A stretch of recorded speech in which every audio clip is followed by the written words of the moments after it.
Okay students, तो DC machines and transformers में basics जो है वो अब क्लियर हो चुका है। ठीक है, ऑलमोस्ट जितनी बेसिक की रिक्वायरमेंट थी किसी भी मशीन के पेपर को पढ़ने के लिए वो आपका कंप्लीट हो चुका है। और जो बेसिक लॉज हैं जिनके बेसिस पे जिनके बेसिक प्रिंसिपल पे हमारा मशीन वर्क करता है वो सब आपने देख लिया है। Mainly Faraday's laws of electromagnetic induction, Lenz law, ये सारी चीज़ें आपको अच्छे से समझ में आ गई हैं। तो आज से हम लोग डीसी मशीन का मेन सिलेबस हम लोग स्टार्ट करेंगे। ठीक है, और होप कि ये सब्जेक्ट आपको बहुत इंटरेस्टिंग लगेगा क्योंकि ये बहुत बेहतरीन सब्जेक्ट है भी और पूरे इलेक्ट्रिकल इंजीनियरिंग का बेस है, क्योंकि मशीन्स पे ही हम लोग सब कुछ कराते हैं, मशीन्स से ही सारा ऑपरेशन कराते हैं, चाहे वो इलेक्ट्रिकल एनर्जी का जनरेशन हो एंड फर्दर अलग अलग सेक्टर्स में यूटिलाइजेशन में इलेक्ट्रिकल एनर्जी का जब हम लोग यूटिलाइजेशन करेंगे तो जहाँ कहीं भी हम लोग इलेक्ट्रिकल एनर्जी का यूटिलाइजेशन करेंगे, चाहे वो इंडस्ट्रियल सेक्टर हो, चाहे वो कमर्शियल सेक्टर हो, चाहे वो डोमेस्टिक सेक्टर हो, ठीक है, जहाँ कहीं भी हम लोग इलेक्ट्रिकल एनर्जी का यूटिलाइजेशन करेंगे वहाँ भी इलेक्ट्रिकल मशीन्स लगेंगे। इवन ट्रांसमिशन एंड डिस्ट्रीब्यूशन में, जनरेशन में, यूटिलाइजेशन में, हर जगह इलेक्ट्रिकल मशीन्स का यूज होगा। तो इलेक्ट्रिकल मशीन बेस है और उसमें भी डीसी मशीन्स बहुत इंपॉर्टेंट है, क्योंकि डीसी मशीन की अंडरस्टैंडिंग डेवलप हो जाती है तभी जाके एसी मशीन की भी अंडरस्टैंडिंग आपकी डेवलप होगी। एंड फर्दर जब डीसी मशीन्स और एसी मशीन्स पे पूरी तरह कमांड होगा तो पावर सिस्टम को भी समझना बेहतर होगा, कंट्रोल सिस्टम को भी समझना बेहतर होगा, तो कहीं ना कहीं सारे मशीन्स को, नेटवर्क थ्योरी को भी समझना बेहतर होगा। तो सभी के लिए पूरे इलेक्ट्रिकल इंजीनियरिंग के लिए बेहतरीन पेपर है और इम्पॉर्टेंट पेपर है, सबसे इम्पॉर्टेंट पेपर अगर कहें तो आपके पूरे इलेक्ट्रिकल इंजीनियरिंग का, पूरे डिप्लोमा इन इलेक्ट्रिकल इंजीनियरिंग का सबसे इंपॉर्टेंट पेपर है डीसी मशीन्स एंड ट्रांसफार्मर्स। ठीक है, तो आज हम लोग मेन सिलेबस में आ जाएंगे। इसके पहले हम लोग बेसिक कवर अप कर रहे थे, बेसिक का रिवीजन कर रहे थे। ठीक है, तो टॉपिक दे दीजिए प्रैक्टिकल जनरेटर। टॉपिक दे दीजिए प्रैक्टिकल जनरेटर, या फिर प्रैक्टिकल जनरेटर से पहले, अभी प्रैक्टिकल जनरेटर हम लोग बाद में आएंगे, पहले आ जाइए जनरेटर प्रिंसिपल पे। ठीक है, इसको टॉपिक ना देके इससे पहले हम लोग कवर कर लेते हैं जनरेटर प्रिंसिपल।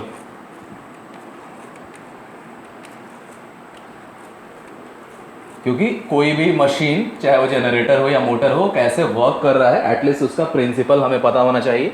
ठीक है, तो सबसे पहले हम लोग जनरेटर प्रिंसिपल पे आ जाएंगे।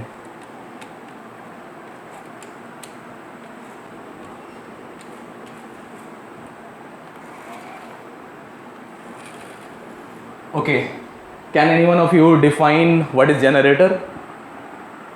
बहुत इजी है और आप लोगों ने अब तक कभी ना कभी पढ़ा भी होगा। कोई डिफाइन कर सकता है आप लोगों में से what is generator? Anyone try?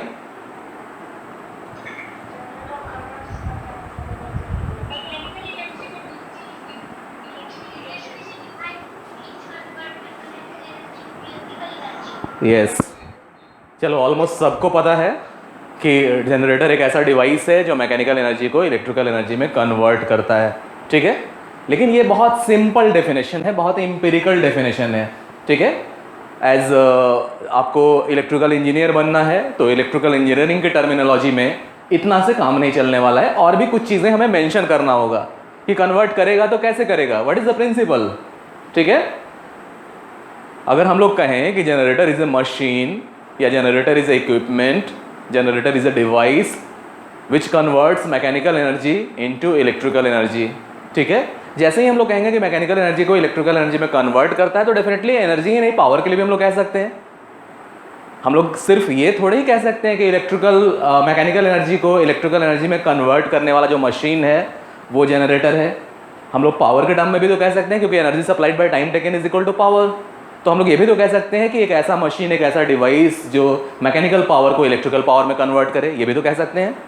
लेकिन ये पावर कन्वर्शन होगा ना, तो उसके पीछे प्रिंसिपल कौन सा है, तो ये हमेशा ध्यान में रखना है कि on the principle of dynamically induced EMF. ठीक है, on the principle of production of dynamically induced EMF, और उसमें भी कौन से लॉ के हिसाब से वो कन्वर्ट करता है मैकेनिकल एनर्जी को इलेक्ट्रिकल एनर्जी में, तो Faraday's laws of electromagnetic induction. ठीक है, तो एक प्रॉपर डेफिनेशन हम लोग डिजाइन करेंगे। ठीक है, तो उसी में लिखते जाइए, इस जनरेटर प्रिंसिपल के टॉपिक में एक एक करके हम लोग लिखते भी चलेंगे और उसका कॉन्सेप्ट भी समझते चलेंगे। इस तरह एम्प्लॉइज का साइन देके पॉइंट वाइज, एग्जाम में भी आपको इसी तरह पॉइंट वाइज लिखना है, सो दैट कि मैक्सिमम मार्क्स आपको मिल सके आपके किसी भी आंसर के लिए। ठीक है, तो पहला पॉइंट इसमें लिख लीजिए, जनरेटर प्रिंसिपल में पहला पॉइंट लिख लीजिए, और यही आपके लिए डेफिनेशन भी हो जाएगा जनरेटर का। जनरेटर प्रिंसिपल के अंडर में जो पहला पॉइंट आएगा यही आपके लिए जनरेटर का डेफिनेशन भी हो जाएगा। तो लिख लीजिए, N electrical generator is a machine. जाहिर है मशीन तो है ही इलेक्ट्रिकल जनरेटर। मशीन्स में हम लोग बहुत सारी वेराइटीज़ को पढ़ेंगे। मैंने आपको पहले भी बताया है कि हम लोग किसी भी चीज़ का क्लासिफिकेशन और कैटेगराइजेशन करते हैं तो उसके लिए बहुत सारा बेस हो सकता है, बहुत तरह से चीज़ों को हम लोग क्लासीफाई कर सकते हैं। तो मशीन्स का क्लासिफिकेशन भी हम लोग कई तरह से करते हैं, ठीक है, on the basis of supply, DC machines and AC machines, ठीक है, on the basis of construction, on the basis of operation, on the basis of basic principle, बहुत सारा चीज़ है, on the basis of type of operation. Rotary machine अलग हो गया, static machine अलग हो गया, ठीक है, सप्लाई के बेसिस पे तो डीसी मशीन्स अलग हो गया, एसी मशीन्स अलग हो गया, एसी मशीन्स में भी फर्दर बहुत सारा क्लासिफिकेशन होगा, इंडक्शन मशीन, सिंक्रोनस मशीन, ठीक है।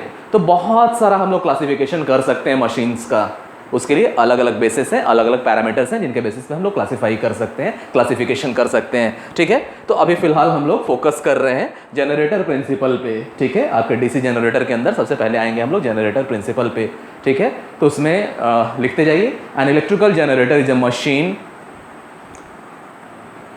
which converts mechanical energy. An electrical generator is a machine which converts mechanical energy. और डेफिनेटली अभी थोड़ी देर पहले आपको बताया कि एनर्जी होगा तो पावर भी अपने आप होगा, क्योंकि energy supplied by time taken is equal to power. तो चाहे हम लोग कहें कि एक ऐसा मशीन है जो मैकेनिकल एनर्जी को इलेक्ट्रिकल एनर्जी में कन्वर्ट करे, या हम ऐसे भी कह सकते हैं एक ऐसा मशीन है जो मैकेनिकल पावर को इलेक्ट्रिकल पावर में कन्वर्ट करे, ठीक है। तो लिख लीजिए, N electrical generator is a machine which converts mechanical energy, bracket में लिख लीजिए, और पावर, मैकेनिकल एनर्जी और पावर, ब्रैकेट क्लोज कर दीजिए, इनटू इलेक्ट्रिकल एनर्जी, इसमें भी ब्रैकेट में लिख लीजिए, और पावर। चाहे एनर्जी के टर्म में कहें या पावर के टर्म में कहें, एक ही बात है। मतलब मैकेनिकल एनर्जी को इलेक्ट्रिकल एनर्जी में कन्वर्ट करने वाला मशीन, या मैकेनिकल पावर को इलेक्ट्रिकल पावर में कन्वर्ट करने वाला जो मशीन है उसी को हम लोग इलेक्ट्रिकल जनरेटर कहते हैं, ठीक है। अब आ जाइए कि ये कन्वर्शन, एक पॉइंट हो गया आपका पहला, इससे आपको पता चल गया कि जनरेटर का प्रॉपर डेफिनेशन क्या होगा। अब दूसरा, किस प्रिंसिपल पे ये एनर्जी का कन्वर्शन होगा from one form to other, ठीक है, वन फॉर्म टू अनदर जो हम लोग कन्वर्शन कर रहे हैं ना, ये जो मशीन कर रहा है कन्वर्शन एनर्जी का, वो किस प्रिंसिपल पे कर रहा है, ये आपका सेकंड पॉइंट है। तो लिख लीजिए, द कन्वर्शन, या ऐसे कर लो, the energy conversion is based on, BASED, is based on the principle of production of dynamically induced EMF. The energy conversion is based on the principle of production of dynamically induced EMF. और dynamically के बाद bracket में लिख लो motionally. dynamically के बाद एक ही बात है, चाहे डायनामिकली बोलें या मोशनली बोलें,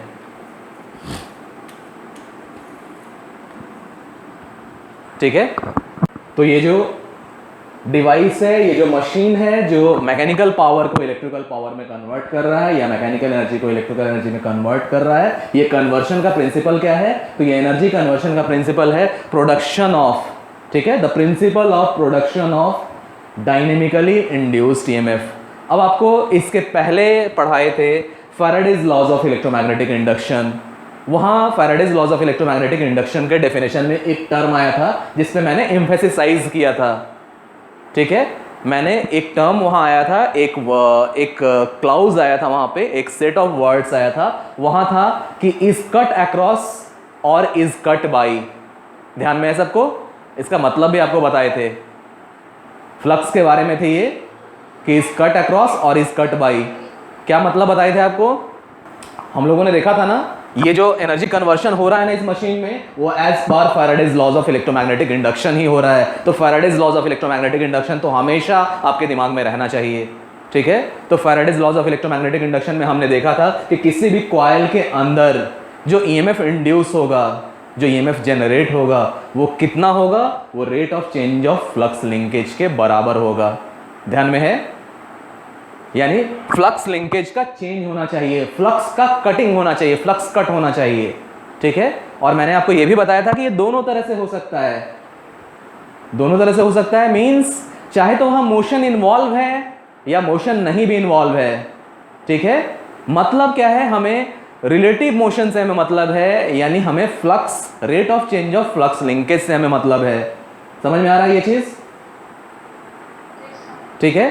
तो हमेशा ध्यान में रखना है कि Faraday's laws of electromagnetic induction में दोनों तरह से ईएमएफ जनरेट हो सकता है। चाहे तो किसी मटेरियल को हम मूव कराएं, कंडक्टर को अगर हम मूव कराएं, फ्लक्स को स्टेशनरी रखें तो भी ईएमएफ जनरेट होगा, क्योंकि हमें मतलब सिर्फ फ्लक्स के कट होने से है, rate of change of flux linkage के होने की वजह से है। या फिर हम कंडक्टर को स्टेशनरी रखें, फ्लक्स को वैरी कराएं तो भी वहां ईएमएफ इंड्यूस होगा as per Faraday's laws of electromagnetic induction. हाँ, दोनों अलग अलग फिनोमिनन है तो दोनों का नाम भी हम लोग अलग अलग देंगे। यानी हमेशा ध्यान में रखना है कि अगर कंडक्टर को हम मूव कराएं, ऐसा कंडक्टर, कॉइल का ऐसा पार्ट, सर्किट का ऐसा पार्ट, ऐसा कंडक्टर जो किसी फ्लक्स के प्रभाव में है, किसी फ्लक्स के अंडर में, कहीं से भी कोई फ्लक्स बना है किसी परमानेंट मैग्नेट की वजह से या इलेक्ट्रोमैग्नेट की वजह से, फ्लक्स के अंदर में किसी कंडक्टर को अगर हम मूव करा रहे हैं, ठीक है, तो हमेशा ध्यान में रखना है फिजिकल थिंग्स का मोशन। तो यहाँ कंडक्टर क्या है, फिजिकल थिंग है, तो जहां भी मोशन इन्वॉल्व होगा उसको हम लोग मोशनली इंड्यूस्ड ईएमएफ या डायनेमिकली इंड्यूस्ड ईएमएफ बोलेंगे। फिजिक्स को हम लोग दो इंपॉर्टेंट सेक्टर में क्लासिफाई करते हैं, दो इंपॉर्टेंट पार्ट में, डायनामिक्स एंड स्टैटिक्स, ठीक है। मूविंग थिंग्स का एनालिसिस जब हम लोग करते हैं, मूविंग ऑब्जेक्ट्स का जब हम लोग स्टडी करते हैं फिजिक्स में, तो हम लोग उसको डायनामिक्स बोलते हैं। और जब स्टैटिक थिंग्स जो हैं, जो रेस्ट में है थिंग्स, उनका जब हम लोग एनालिसिस करते हैं, उनका जब हम लोग स्टडी करते हैं, तो उस फिजिक्स के उस पोर्शन को हम लोग बोलते हैं स्टैटिक्स, ठीक है। तो हमेशा ध्यान में रखना है मूवमेंट जब भी होगा फिजिकल थिंग्स का होगा। अब मैंने आपको फिजिकल भी बताया है, यूनिवर्स में सारी चीजें फिजिकल हैं जो आपको दिखती हैं, मतलब सेंस ऑर्गन से जिन चीजों को हम देख सकते हैं, छू सकते हैं, जिनकी आवाज को सुन सकते हैं, जिन्हें महसूस कर सकते हैं, वो सारी चीजें फिजिकल हैं। तो यहाँ पे कंडक्टर फिजिकल है, लेकिन फ्लक्स फिजिकल नहीं है, क्योंकि फ्लक्स को अपने सेंस ऑर्गन से, पांचों सेंस ऑर्गन से हम लाइन ऑफ फ्लक्स को देख नहीं सकते हैं। लाइन ऑफ फ्लक्स हम लोग बनाते हैं सिर्फ अपनी अंडरस्टैंडिंग के लिए, समझने के लिए कि यहाँ मैग्नेटिक फील्ड क्रिएट हुआ होगा, यहाँ से लाइन ऑफ फ्लक्स गुजर रहा होगा, लेकिन एक्चुअल में ऐसे लाइन ऑफ फ्लक्स विजिबल नहीं होते हैं, दिखते नहीं हैं। तो फ्लक्स इज नॉट फिजिकल, ठीक है, क्योंकि इसको हम लोग सेंस ऑर्गन से नहीं देख सकते हैं, लेकिन फिजिकल कौन है, कंडक्टर। तो हमेशा ध्यान में रखना है कि Faraday's laws of electromagnetic induction से किसी भी सर्किट में, किसी भी कॉइल में ईएमएफ इंड्यूस होगा, वो दो तरह से हो सकता है, या तो कंडक्टर के मूवमेंट की वजह से या फ्लक्स के वेरिएशन की वजह से, ठीक है। कंडक्टर का मूवमेंट होगा, जहां भी मोशन इन्वॉल्व होगा वहां डायनामिक्स आ जाएगा। हम लोग कहेंगे कि Faraday's laws of electromagnetic induction का मोशनली इंड्यूस्ड ईएमएफ हुआ है या डायनामिकली इंड्यूस्ड ईएमएफ हुआ है, ठीक है। लेकिन वहीं दूसरे केस में कंडक्टर को हम नहीं मूव कराएं, सिर्फ फ्लक्स को वेरी कराएं, फिर भी फ्लक्स का कटिंग हो रहा है, rate of change of flux linkage हो रहा है, क्योंकि फ्लक्स का वेरिएशन है, तो वहां कोई भी फिजिकल थिंग्स मूव नहीं कर रहा है, इसलिए वो कौन सा हो गया, स्टैटिकली इंड्यूस्ड ईएमएफ। वो भी Faraday's laws of electromagnetic induction की वजह से है, लेकिन वो स्टैटिकली इंड्यूस्ड ईएमएफ है। जैसे आगे इसी सब्जेक्ट में डीसी मशीन्स एंड ट्रांसफार्मर का लास्ट में क्या है, तो डीसी मशीन्स एंड ट्रांसफार्मर्स। तो ट्रांसफार्मर्स जब आपको पढ़ाएंगे तो ट्रांसफार्मर्स में आपको बताएंगे कि हम लोग एक बोर्ड लेके चलते हैं, एम्पिरिकल डायग्राम इस तरह से हम लोग ड्रॉ करते हैं। यहाँ कॉइल्स रहता है, इसका हम लोग नाम देते हैं primary side and secondary side. अब ट्रांसफार्मर जब पढ़ाएंगे तो शुरुआत में ही बताएंगे आपको कि ये स्टैटिक मशीन है, यानी कोई भी मूविंग पार्ट यहाँ इन्वॉल्व नहीं है, लेकिन यहां भी एनर्जी का ट्रांसफर होता है इंडक्टिवली, ठीक है। यहां भी Faraday's laws of electromagnetic induction का इन्वॉल्वमेंट होता है। यहां भी हम लोग कंडक्शन से, डायरेक्ट इलेक्ट्रिकल कंडक्शन से एक सर्किट से दूसरे सर्किट तक पावर का ट्रांसफर नहीं करते हैं, लेकिन हाँ इंडक्शन से हम लोग ट्रांसफर करते हैं। तो यहां अगर हम लोग V वोल्टेज अप्लाई करते हैं प्राइमरी के सर्किट में, तो इस सर्किट का अपना फ्लक्स क्रिएट हो जाता है, जो इस कोर से होके इस तरह से गुजरता है। इस सर्किट का अपना फ्लक्स क्रिएट होता है और इस कोर से होके ये फ्लक्स गुजरता है, ठीक है। फ्लक्स इस कॉइल से भी लिंक कर रहा है, फ्लक्स इस कॉइल से भी लिंक कर रहा है। अब हम लोग जो वोल्टेज देते हैं ना, जो सप्लाई देते हैं ना, वो एसी वोल्टेज है, यानी इस फ्लक्स का वेरिएशन है डायरेक्शन में भी और मैग्नीट्यूड में भी। आपको पहले ही बता चुके हैं कि हम लोग जो एसी यूज करते हैं that is alternating sinusoidal quantity, means direction का भी वेरिएशन है और मैग्नीट्यूड का भी वेरिएशन है। तो जैसे ही फ्लक्स में वेरिएशन होगा ना, तो इसका इस कॉइल का प्रोड्यूस किया हुआ फ्लक्स इसी कॉइल से लिंक करे तो सेल्फ इंड्यूस ईएमएफ की प्रॉपर्टी से यहां एक ईएमएफ इंड्यूस होता है, उसका हम लोग नाम देते हैं E1, और म्यूचुअल इंडक्टेंस की प्रॉपर्टी से इस कॉइल का क्रिएट किया हुआ फ्लक्स जब इससे लिंक करता है दूसरे वाले कॉइल से तो यहाँ भी ईएमएफ इंड्यूस होता है। ये दोनों ईएमएफ भी Faraday's laws of electromagnetic induction से ही इंड्यूस हो रहा है, लेकिन यहाँ कोई भी मोशन इन्वॉल्व नहीं है, यहाँ सिर्फ फ्लक्स का वेरिएशन है, जिसकी वजह से हम लोग बोलते हैं कि यहाँ statically induced Faraday's laws of electromagnetic induction का प्रिंसिपल अप्लाई हो रहा है। लेकिन जहां कंडक्टर का मूवमेंट होगा वहां हम लोग बोलेंगे डायनेमिकली इंड्यूस्ड ईएमएफ की वजह से as per Faraday's laws of electromagnetic induction वहां पे ईएमएफ इंड्यूस हो रहा है। Got that? ठीक है, तो मेरे ख्याल से अब समझ में आ गया होगा सबको कि कब हम लोग कहेंगे डायनेमिकली इंड्यूस्ड ईएमएफ और कब हम लोग कहेंगे स्टैटिकली इंड्यूस्ड ईएमएफ। समझ में आ गया होगा सबको? ठीक है, हमेशा ध्यान में रखना है कि जब भी कंडक्टर का मोशन इन्वॉल्व होगा तो वहां Faraday's laws of electromagnetic induction के हिसाब से जो ईएमएफ इंड्यूस होगा उसको हम लोग बोलेंगे डायनेमिकली इंड्यूस्ड ईएमएफ, क्योंकि डायनेमिक्स है यानी कंडक्टर का मोशन इन्वॉल्व है, किसी फिजिकल थिंग का मोशन इन्वॉल्व है। लेकिन वैसे सारे केसेस जहां फ्लक्स का वेरिएशन हो रहा है, कंडक्टर स्टेशनरी है, वहां भी Faraday's laws of electromagnetic induction के हिसाब से ईएमएफ इंड्यूस होगा, उसको हम लोग बोलेंगे स्टैटिकली इंड्यूस्ड ईएमएफ। क्योंकि Faraday's laws of electromagnetic induction के हिसाब से आपको मतलब सिर्फ फ्लक्स लिंकेज के वेरिएशन से है।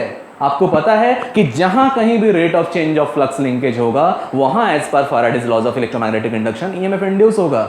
ठीक है, फ्लक्स लिंकेज का बदलाव होना चाहिए। जैसे सपोज दैट जो हमने देखा ना Faraday's laws of electromagnetic induction का जो एक्सपेरिमेंट हमने देखा, जो स्टार्टिंग में हमने समझा था कि Faraday's laws of electromagnetic induction sir Michael Faraday ने एक्सीडेंटली जो एक्सपेरिमेंट किया था, कैसे उन्होंने प्रपोज किया Faraday's laws of electromagnetic induction, तो वहां हम लोग यही किया करते थे ना, वहां हम लोग एक सेंसिटिव गैल्वेनोमीटर लेते थे।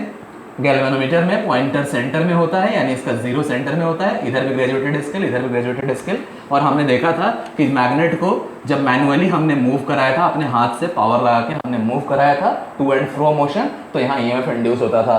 ठीक है, और हर बार पोलरिटी बदलती थी। टुवर्ड्स मोशन हुआ तो वोल्टेज की पोलरिटी एक डायरेक्शन में है, अवे मोशन हुआ तो वोल्टेज की पोलरिटी दूसरे डायरेक्शन में है। ठीक है, यहाँ तो क्या हुआ, मान लो इस मैग्नेट का मैग्नेटिक फ्लक्स बन गया, मान लो इसका स्ट्रेंथ कांस्टेंट है, एक पर्टिकुलर डिस्टेंस पे इसका स्ट्रेंथ कांस्टेंट है, लेकिन सपोज दैट इस परमानेंट मैग्नेट की जगह अगर हम लोग इलेक्ट्रोमैग्नेट ले लेते, सपोज दैट इस परमानेंट मैग्नेट की जगह एक कोर ले लेते, कोर पे कॉइल हम लोग लगा देते, ठीक है, और इस कॉइल पे हम लोग क्या करते, मान लो बैटरी लगा के इसको इलेक्ट्रोमैग्नेट बना लेते, और साथ साथ इसमें वोल्टेज को वैरी कराने का भी हम लोग प्रोविजन रखते हैं। वोल्टेज को वैरी कराते तो जाहिर है करंट को भी वैरी करा सकते थे। तो मान लो एक रियोस्टैट रखते इस सर्किट में, ये सर्किट दिख रहा है, समझ में आ रहा है सबको, ये सर्किट दिख रहा है, ओके। तो इंडक्टर आपको पहले ही पढ़ा चुके हैं, इंडक्टर आपको पहले ही पढ़ा चुके हैं। तो इंडक्टर की प्रॉपर्टी के हिसाब से किसी भी कॉइल को ट्विस्ट करके, किसी भी वायर को ट्विस्ट करके हम लोग इस तरह से कॉइल बना सकते हैं। कोर के ऊपर कॉइल को माउंट करेंगे तो मैग्नेटिज्म इंक्रीज कर जाएगा। आगे आपको बताएंगे इंड्यूस्ड मैग्नेटिज्म का मतलब, तो इंड्यूस्ड मैग्नेटिज्म की वजह से मैग्नेटिज्म इंक्रीज कर जाएगा। तो यहाँ हमने इलेक्ट्रोमैग्नेट क्रिएट कर दिया।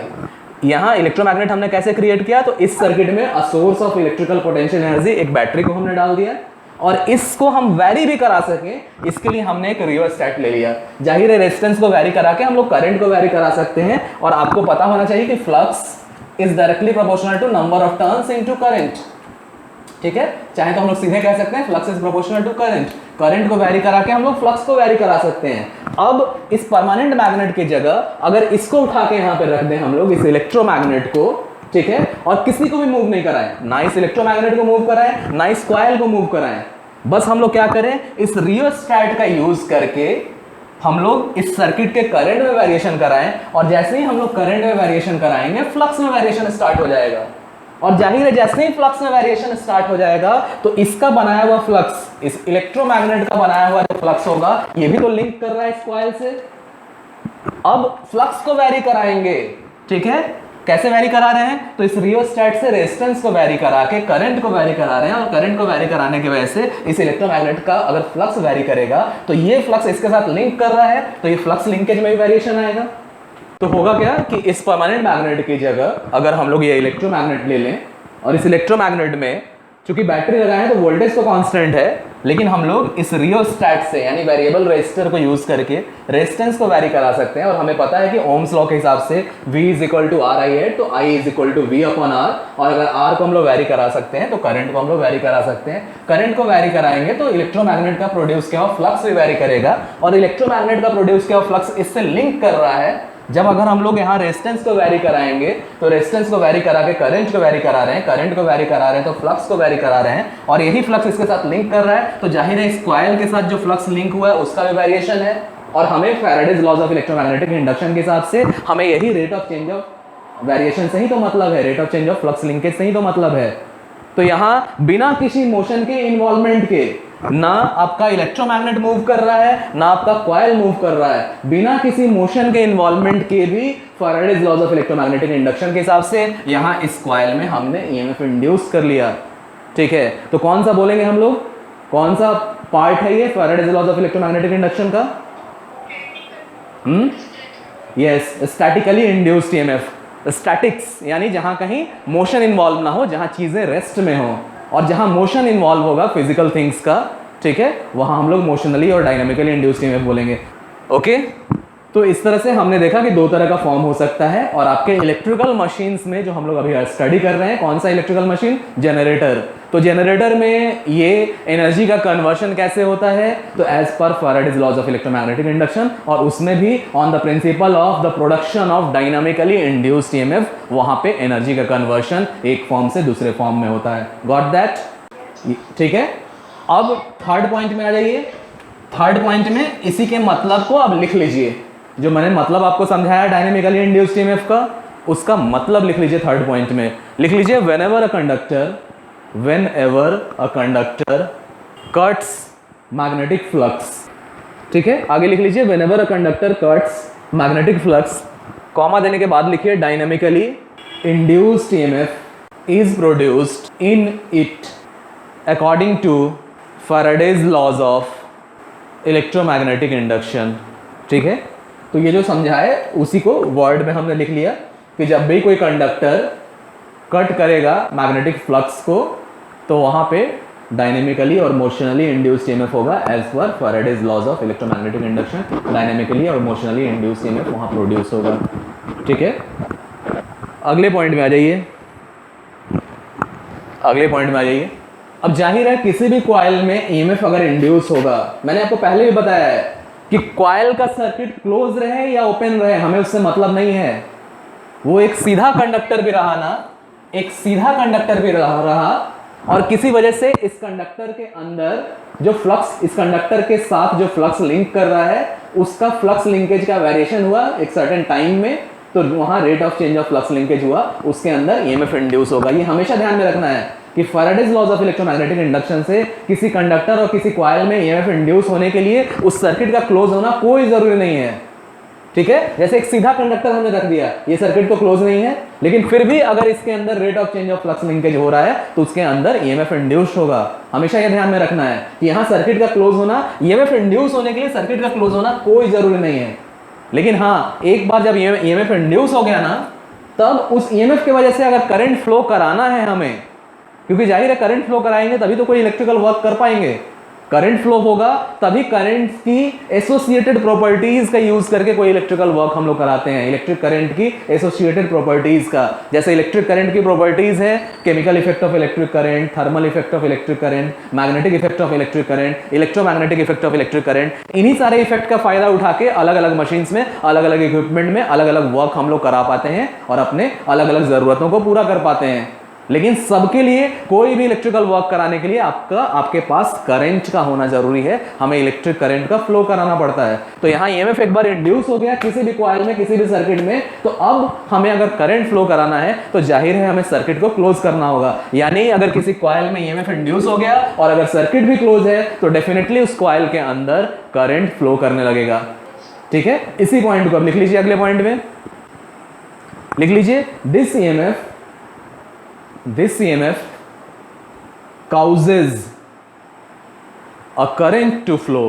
This EMF causes a current to flow. जाहिर है ये जो EMF इंड्यूस होगा ना, वो कारण बनेगा करंट को फ्लो कराने का. causes a current to flow if the conductor circuit is closed. ठीक है, ये पॉइंट भी समझ में आ गया होगा सबको. अब अगले पॉइंट पे हम लोग आ जाते हैं. तो यहां हमने जो भी चीज देखा, हमने एक्सपेरिमेंट देखा जो सर माइकल फैराडे ने किया था, Faraday's laws of electromagnetic induction, जिसके वजह से आया.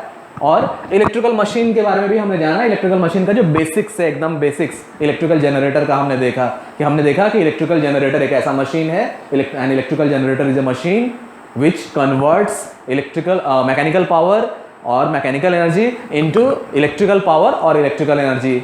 ठीक है, और ये कन्वर्शन किस पे है? तो ये कन्वर्शन बेस्ड है on the principle of production of dynamically induced EMF. तो इन चीजों को हमने देखा. अब देखो, एक चीज तो हम लोग इससे जरूर कंक्लूड कर सकते हैं कि कहीं भी Faraday's laws of electromagnetic induction के हिसाब से अगर इलेक्ट्रिकल एनर्जी हमें जनरेट करना है तो एटलीस्ट दो बेसिक एसेंशियल चीज चाहिए. हमें चाहिए तो ऐसे बहुत सारा चीज जनरेटर में आगे चल के हम लोग देखेंगे कि बहुत सारा पार्ट्स होगा. वहाँ आर्मेचर होगा, वहाँ कम्यूटेटर होगा, वहाँ फील्ड होगा, वहाँ पोल कोर होंगे, पोल शू होगा, आर्मेचर कोर होगा, वहाँ ब्रशेस होंगे.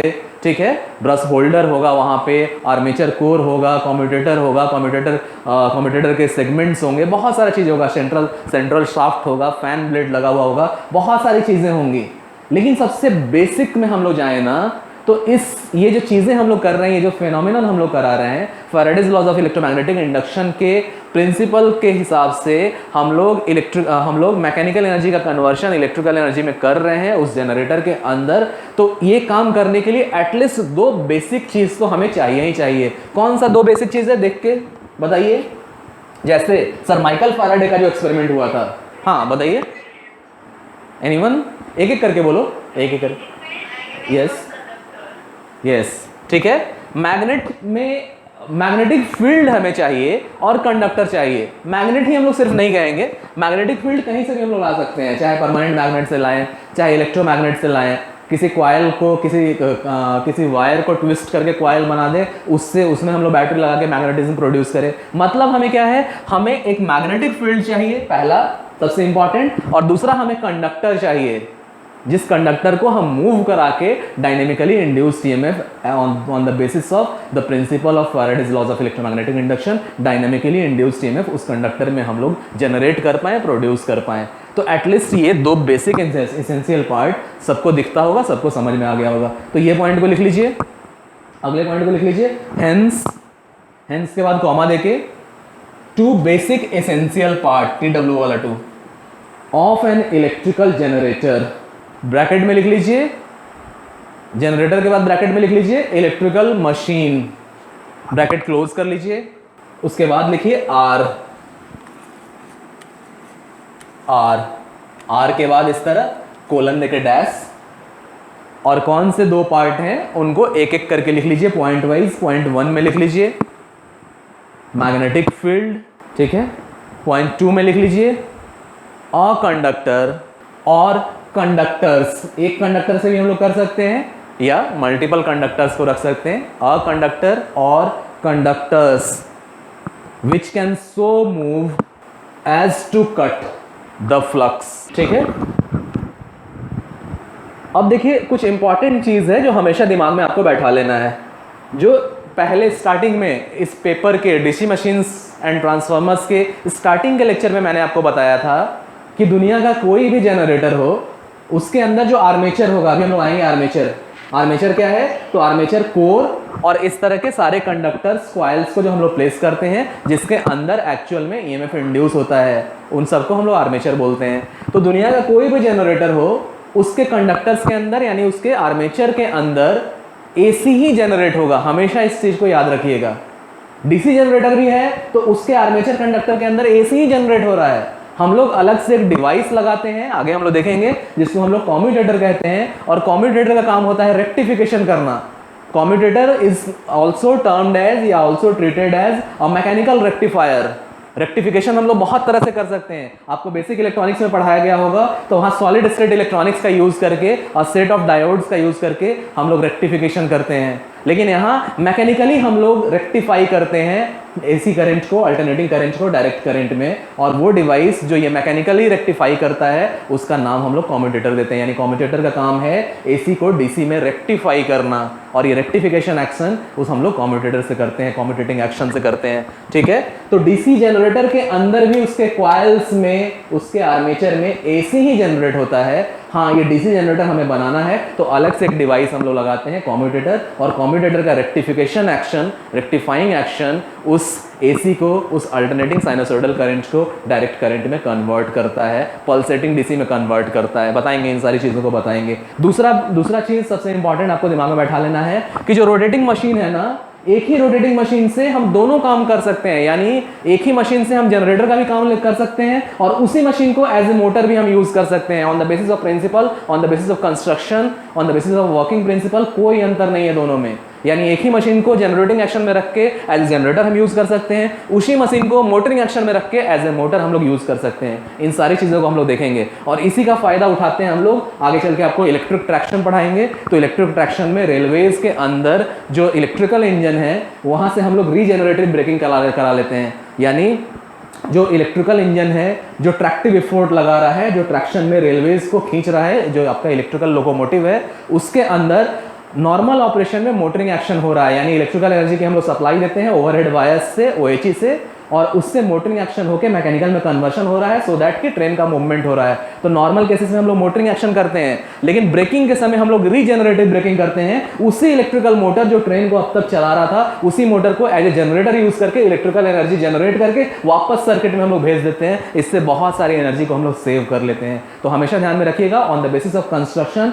On the basis of working principal, एक ही मशीन से हम दोनों तरह का काम ले सकते हैं। एज ए जनरेटर जब जनरेटिंग एक्शन में रखेंगे तो एज ए जनरेटर इसको यूज कर सकते हैं, जब मोटरिंग एक्शन में रखेंगे तो एज ए मोटर हम लोग इसको यूज कर सकते हैं। ठीक है, तो ये दो इंपॉर्टेंट चीजों को दिमाग में बैठा लेना। एक तो दुनिया का कोई भी जनरेटर हो, चाहे वो एसी जनरेटर हो या डीसी जनरेटर हो, उसके कॉइल के अंदर, उसके आर्मेचर के अंदर एसी ही जनरेट होगा। दूसरा, जो रोटेटिंग मशीन है उसी सेम मशीन से हम जनरेटर का भी काम ले सकते हैं, मोटर का भी काम ले सकते हैं। हाँ, मोटरिंग एक्शन में कुछ चीज़ें हमें, कुछ अलग से हमें उपाय करना होता है, क्योंकि मोटरिंग एक्शन में क्या होता है, स्टार्टिंग में करंट बहुत ज़्यादा इंक्रीज कर जाता है, जो हमारे लिए सही नहीं है। तो वहाँ हमें कुछ स्टार्टर्स लगाना पड़ता है, हम लोग देखेंगे, वो अलग केस है।